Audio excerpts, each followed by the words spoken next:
Last week I talked about the record 11.3 million job openings we have in the U.S. and the roughly 6 million people we have who are unemployed. That leaves 5.3 million jobs with little to no prospect of ever being filled.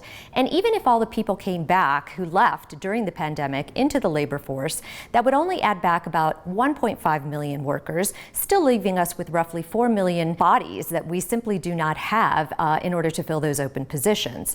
Those demographic headwinds alone are enough reason for anemic growth moving forward. But part of the reason a lot of economists, including myself, are concerned about recession moving forward is because we have a plethora of other factors at play here. First and foremost, of course, is the record inflation that we've been seeing that is the highest in the last 40 years. Latest numbers are showing 8.5% increase in prices year over year. And part of the problem is that this is broad-based and we don't really see any end in sight. It is significantly eroding both business and consumer confidence, mostly because inflation-adjusted wages are now 2.7%, and this is translating to what economists call as demand destruction.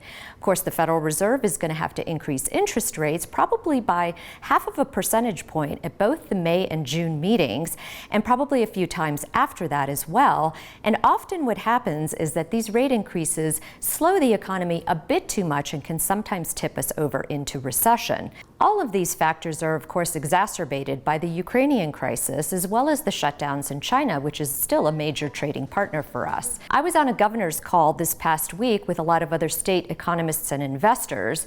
Over 50% of the attendees said that it is likely we are going to have a recession. And my 2 cents were that when you have this many factors at play, the probability of 1 or 2 of those tipping us over into a recession is, of course, higher, or simply the confluence of all of these negative factors really creating a lot of doubt and uncertainty in the economy.